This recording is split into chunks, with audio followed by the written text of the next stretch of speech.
Oke, 3, 2, 1, let's go. Assalamualaikum warahmatullahi wabarakatuh. Kembali lagi di RK Sejarah. Tentunya masih bersama saya Bang Re, channel dimana kamu dapat menemukan info-info terbaru tentang sejarah hanya di RK Sejarah. Namun sebelum kita lanjut ke pembahasan kali ini, jangan lupa untuk tekan dulu tombol subscribe yang ada di bawah supaya kamu tidak ketinggalan info-info terbaru dari RK Sejarah. Dan dengan subscribe kamu berikan, Mimin lebih aktif lagi dan lebih semangat lagi untuk upload video-video terbaru semuanya tentang sejarah yang bermanfaat bagi kehidupan kita semua. Dan apabila menurut kamu video yang ada dalam channel ini menarik untuk diperbincangkan, jangan lupa untuk share ke seluruh sosial media yang kamu miliki supaya teman-temanmu juga mengetahui apa yang kamu ketahui. Oke, terima kasih bagi yang sudah subscribe. Nah, pada video kali ini kita akan coba membahas tentang satu materi sejarah yang tak kalah penting, terutama dalam sejarah kehidupan bangsa Indonesia, yaitu masa pendudukan Jepang di Indonesia tahun 1942 sampai dengan 1945.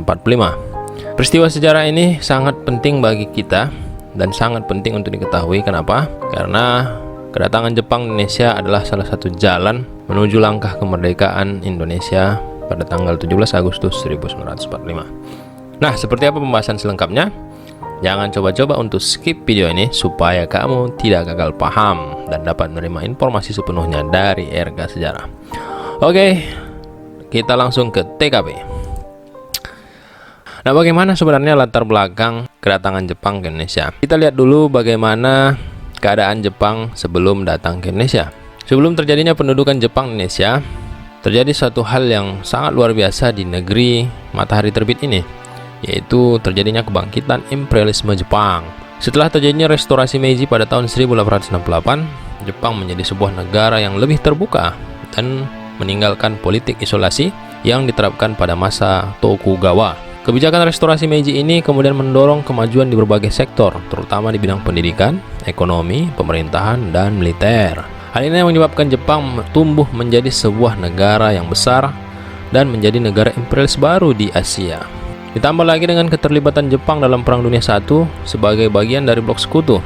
Nah, seperti yang kita ketahui di awal pada video yang lalu, bahwasanya Jepang merupakan salah satu negara yang terlibat dalam Perang Dunia Pertama, di mana Jepang bergabung dengan blok sekutu dan Jepang mendapatkan keuntungan dari perang tersebut. Hal ini yang menyebabkan Jepang kemudian yakin untuk melakukan sebuah lompatan yang lebih besar lagi, yaitu untuk menyatukan Asia Timur Raya di bawah kekuasaannya. Dengan filosofi Hakko Ichiu, Jepang memiliki sebuah impian untuk mewujudkan satu imperium di kawasan Asia Timur Raya, di mana Jepang sebagai pemimpinnya. Oleh sebab itu, maka Jepang mulai melakukan invasi-invasi ke sejumlah wilayah di Asia. Diawali dengan Korea, kemudian menuju Tiongkok, hingga ke wilayah Asia Tenggara, salah satunya adalah Indonesia. Wilayah Asia Tenggara sendiri merupakan wilayah jajahan Eropa yang merupakan sekutu Jepang pada masa Perang Dunia Kedua. Lantas bagaimana kronologi kedatangan Jepang di Nusantara? Kronologi kedatangan Jepang di Nusantara diawali dengan keterlibatan Jepang dalam Perang Dunia Kedua.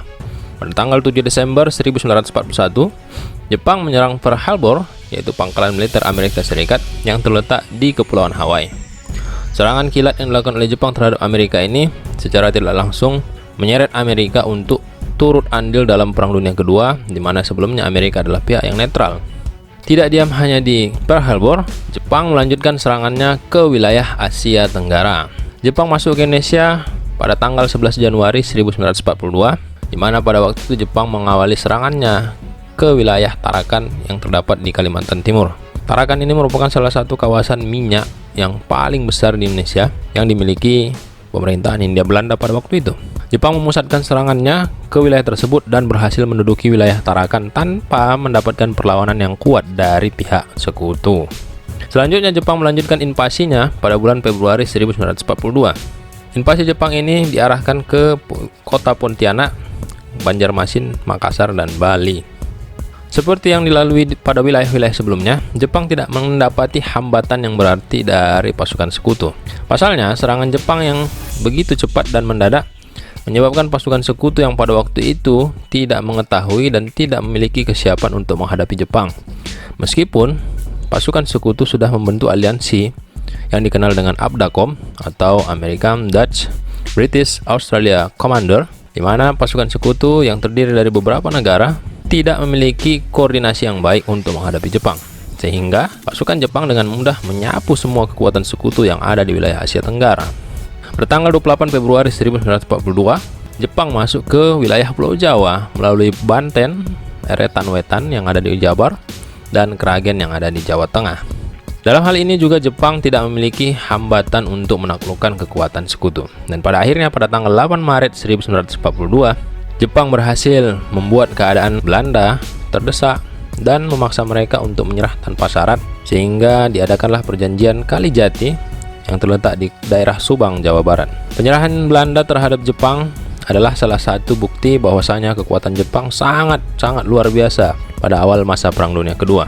Dalam proses penyerahan ini, pihak Jepang diwakili oleh Jenderal Hitoshi Imamura, yaitu pemimpin dari Angkatan Darat ke-16, sedangkan dari pihak Belanda diwakili oleh Letnan Jenderal Terpoorten yang merupakan pemimpin perang di wilayah sekutu.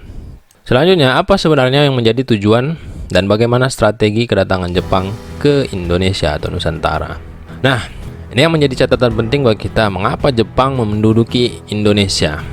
Yang pertama adalah karena posisi geografis Indonesia yang sangat strategis untuk dijadikan sebagai basis pertahanan.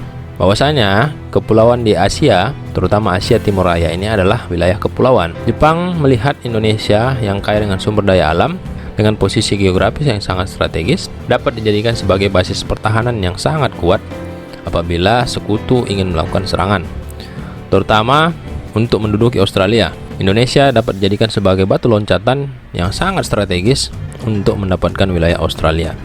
Hal inilah kemudian yang menyebabkan Jepang berusaha untuk mempertahankan wilayah Indonesia dan menduduki Indonesia dan mendirikan Indonesia sebagai basis pertahanannya. Dan itu terbukti, bisa kita lihat dengan banyaknya basis-basis pertahanan yang tersebar di seluruh wilayah Indonesia yang didirikan oleh Jepang. Salah satunya adalah di Sumatera Barat, Bukit Tinggi. Yang kedua, yang menjadi tujuan Jepang menduduki Indonesia adalah karena Indonesia ini kaya dengan sumber daya alam dan tenaga manusia. Hal ini sangat bermanfaat tentunya untuk kebutuhan perang di wilayah Pasifik.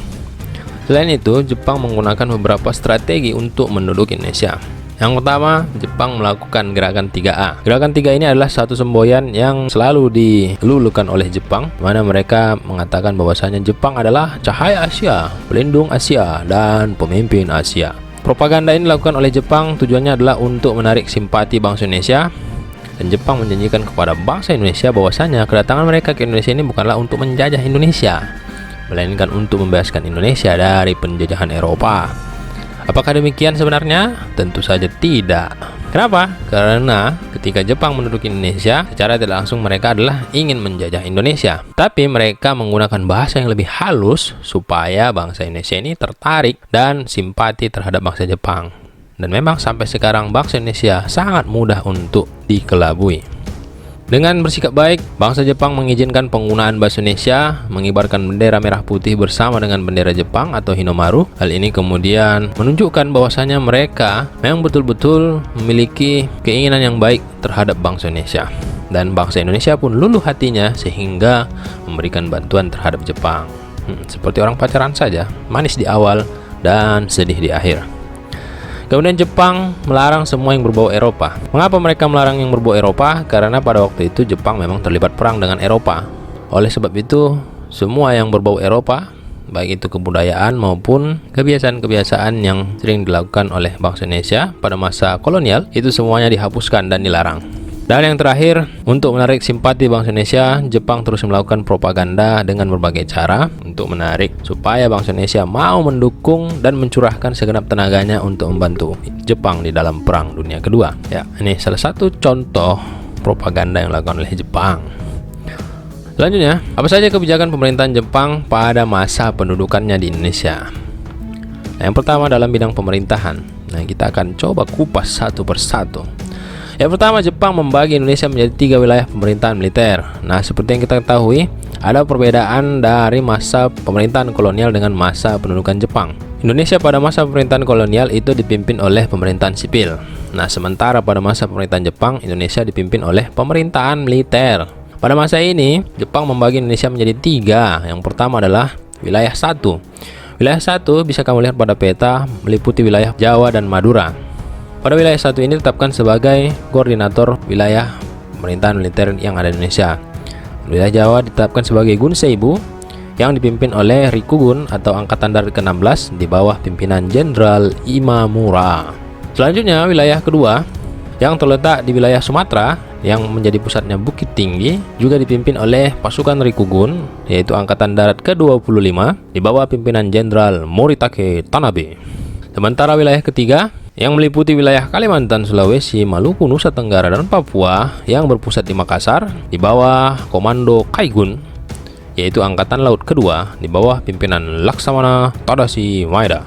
Nah, Laksamana Maeda inilah kemudian nanti ketika proklamasi ingin dicetuskan, dia memiliki andil di dalam peristiwa tersebut. Seperti apa peristiwanya? Nanti kita bahas pada video selanjutnya. Nah, kebijakan yang selanjutnya adalah Jepang menerapkan pembagian wilayah dari pusat sampai ke daerah. Jadi tetap masih menggunakan tata cara kolonial, yaitu pembagian wilayah, ada wilayah pusat, ada wilayah daerah, sampai ke tingkat desa. Hanya saja berganti namanya.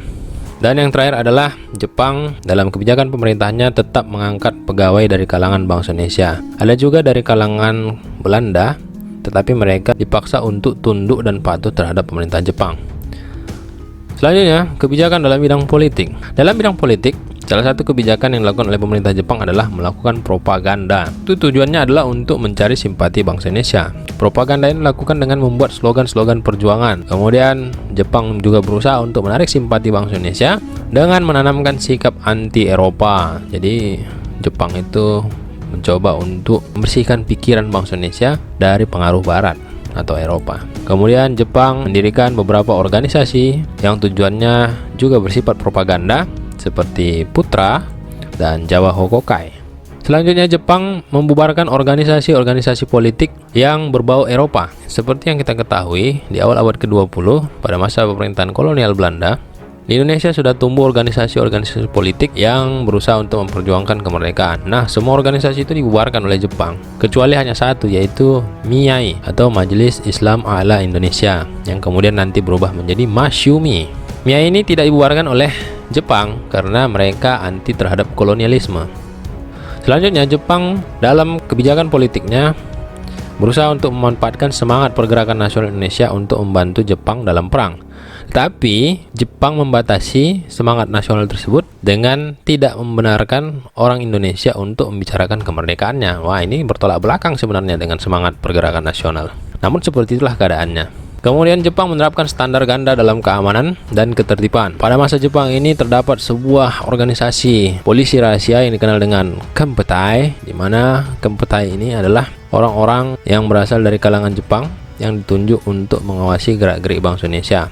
Tujuannya untuk menciptakan keamanan dan ketertiban supaya tidak ada gejolak-gejolak dalam kehidupan masyarakat Indonesia pada waktu itu. Kejam sekali Jepang. Kemudian Jepang mengeluarkan undang-undang yang melarang orang Indonesia untuk membicarakan kemerdekaan dan pergerakan kemerdekaan. Nah, ini tadi yang di awal. Meskipun Jepang memanfaatkan semangat pergerakan nasional, tapi mereka melarang orang Indonesia membicarakan kemerdekaan. Apabila ada yang melakukan hal tersebut dan melanggar aturan yang sudah ditetapkan oleh Jepang, maka Kempetai tadi akan menindak tegas mereka para pelanggar dan tidak segan-segan dengan membunuhnya. Jepang menunjuk tokoh-tokoh berpengaruh sebagai pemimpin organisasi-organisasi bentukan Jepang. Salah satunya adalah Putra. Di dalam organisasi Putra ini bisa kita lihat nanti muncul Insinyur Soekarno sebagai ketuanya dan beberapa tokoh nasional lainnya seperti Muhammad Hatta yang juga merupakan anggota dari organisasi Putra. Nah, selanjutnya kebijakan Jepang dalam bidang militer. Dalam bidang militeran, Jepang membentuk beberapa organisasi militer. Salah satunya adalah Heiho. Heiho ini adalah organisasi yang terdiri dari para pembantu prajurit. Tugas Heiho adalah untuk membantu pasukan Jepang di medan tempur, di mana mereka dipekerjakan sebagai pembuat pertahanan, kemudian untuk mengangkat logistik persenjataan dalam perang. Heiho ini dibentuk pada tanggal 2 September 1942. Kemudian PETA atau Pembela Tanah Air yang merupakan pasukan sukarelawan. PETA dibentuk berdasarkan maklumat Osamu Seirei nomor 44 tanggal 3 Oktober 1943. PETA ini dibentuk ketika Jepang mulai merasakan bahwasanya kekuatan mereka semakin berkurang di kawasan Asia Pasifik. Oleh sebab itu mereka merekrut tenaga sukarelawan dengan iming-iming menjanjikan bahwasanya PETA itu adalah para sukarelawan yang berjuang untuk mempertahankan daerahnya dari pasukan sekutu, atau dengan kata lain adalah pasukan nasional di daerahnya masing-masing. Namun kekuatan PETA ini disalahgunakan oleh Jepang, dan Jepang menjadikan PETA ini sebagai lapis kedua pasukan untuk bertempur di medan perang. Kemudian Jepang membentuk organisasi semiliter. Salah satunya adalah Seinendan atau Barisan Pemuda yang dibentuk pada tanggal 9 Maret 1943.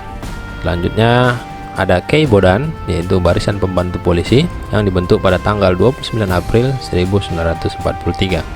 Yang selanjutnya ada juga Fujinkai, yaitu Himpunan Wanita yang dibentuk pada bulan Agustus 1943.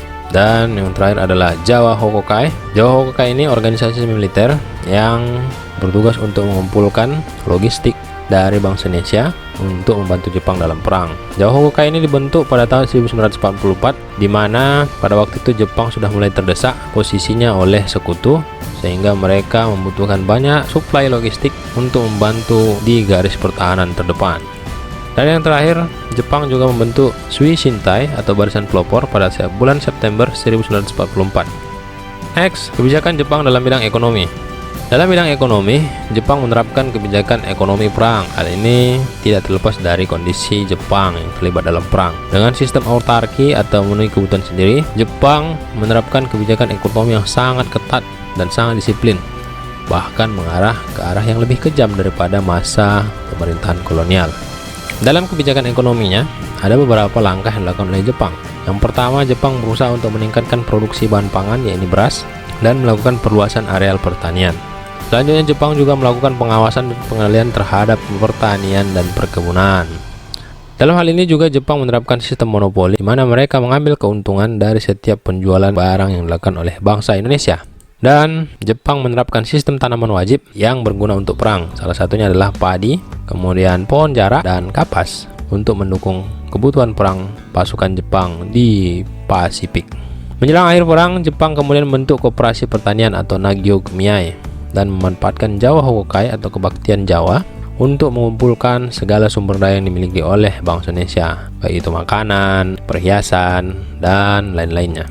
Dan terakhir, untuk mewujudkan kebijakan ekonominya, Jepang menerapkan sistem kerja paksa, di mana bangsa Indonesia dipekerjakan sebagai romusa untuk membangun sarana-sarana, baik itu sarana militer maupun sarana ekonomi lainnya yang mendukung kegiatan perang. Kebijakan pemerintah Jepang dalam bidang sosial antara lain yaitu merubah struktur sosial peninggalan kolonial. Jika pada masa kolonial bangsa Indonesia adalah bangsa yang berada di kelas 3, maka pada masa pendudukan Jepang, posisi Indonesia naik satu tingkat di atas bangsa Cina dan bangsa Eropa. Kemudian Jepang membentuk rukun tetangga atau tonarigumi. Nah, sistem RT yang sekarang atau rukun tetangga itu merupakan salah satu peninggalan Jepang yang berguna sebagai fungsi kontrol untuk mengawasi rakyat Indonesia sampai ke tingkat terkecil, yaitu desa, supaya kebijakan-kebijakan yang dilakukan oleh Jepang tadi dapat terlaksana dengan baik. Yang tidak kalah penting dalam bidang sosial yang dilakukan oleh Jepang adalah Jepang melakukan pemerataan kesempatan terutama dalam pendidikan dasar. Jepang mendirikan pendidikan dasar atau Gakumin-gakko tanpa memandang status sosial seseorang. Nah, pada masa pemerintahan Jepang ini salah satu hal yang luar biasa adalah dalam bidang pendidikan. Semuanya disamaratakan, tidak ada dia anak orang kaya, anak raja, anak pejabat, dan lain-lain sebagainya. Semua sama di buat Jepang, pukul rata. Jadi kesempatan pendidikan itu dirasakan oleh semua pihak. Selanjutnya, dalam bidang sosial juga Jepang melakukan pengerahan tenaga romusa atau tenaga kerja paksa dan kinrohoishi. Hampir sama, kinrohoishi adalah penyerahan wajib yang dilakukan oleh Jepang. Dan yang tidak kalah penting lagi adalah kebijakan dalam bidang sosial Jepang, yaitu menjadikan wanita atau gadis sebagai Zugun Ianfu. Zugun Ianfu ini adalah salah satu sisi tergelap dalam masa pendudukan Jepang, di mana mereka melegalkan kegiatan prostitusi yang pekerjaannya adalah gadis-gadis atau wanita Indonesia. Nah, Zugun Ianfu ini dikirim ke berbagai wilayah tempat di mana pasukan Jepang bermarkas, bahkan sampai ada yang ke luar negeri. Selanjutnya, kebijakan Jepang dalam bidang kebudayaan. Dalam bidang kebudayaan, Jepang menanamkan budaya disiplin militer dan kebudayaan Jepang lainnya. Kemudian Jepang memberikan kebebasan kepada bangsa Indonesia untuk menggunakan bahasanya yaitu bahasa Indonesia, samping dari penggunaan bahasa Jepang, dan pemerintahan Jepang melarang semua penggunaan bahasa Eropa. Arigato gozaimasu. Mewajibkan pelaksanaan seikere. Seikere ini adalah membungkuk ke arah matahari terbit. Nah, ini salah satu kebudayaan Jepang yang dilakukan oleh bangsa Jepang setiap harinya. Jadi setiap hari bangsa Indonesia harus membungkukkan badan ke arah matahari terbit sebagai bentuk penghormatan terhadap Kaisar Jepang. Kemudian Jepang juga melakukan pertunjukan seni yang bersifat propaganda. Salah satunya adalah pemutaran film kemenangan Jepang. Jadi pada masa Jepang ini tumbuh banyak film-film propaganda yang diproduksi oleh Jepang untuk mencuci alam bawah sadar bangsa Indonesia supaya tetap menganggap Jepang itu adalah sebagai saudara tua yang peduli terhadap bangsa Indonesia. Ternyata tidak demikian, saudara. Kemudian Jepang mendirikan pusat kebudayaan atau Keimin Bunkei Shidoso sebagai kontrol untuk mengawasi kegiatan kebudayaan yang dilakukan oleh bangsa Indonesia. Nah, setiap organisasi yang dilakukan oleh Jepang tadi semuanya dipimpin oleh orang-orang Jepang sendiri dan menempatkan orang Indonesia di kelas 2-nya sebagai staf. Bisa kita lihat pada gambar tersebut ada Muhammad Yamin di barisan kedua di belakang dari orang-orang Jepang. Oke, itulah tadi tentang kebijakan pemerintahan Jepang. Nah, selanjutnya bagaimana dampak pendudukan Jepang terhadap bangsa Indonesia? Kita ambil dulu nilai positifnya. Jadi meskipun kita dijajah oleh Jepang, tapi ada nilai positif yang dapat kita ambil dari pendudukan Jepang tersebut. Yang pertama, pendudukan Jepang ini merupakan satu jalan menuju kemerdekaan Indonesia, di mana pada akhir masa pemerintahan Jepang kemudian membentuk BPUPKI yang kemudian menjadi PPKI. Nah, organisasi ini bertugas untuk melakukan penyelidikan terhadap persiapan kemerdekaan Indonesia.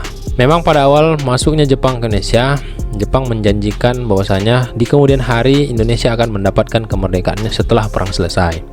Namun ternyata itu merupakan salah satu propaganda yang disampaikan oleh Jepang. Tetapi ternyata pada akhir Perang Dunia Kedua, dengan kondisi yang terdesak, bangsa Indonesia menagih janji tersebut.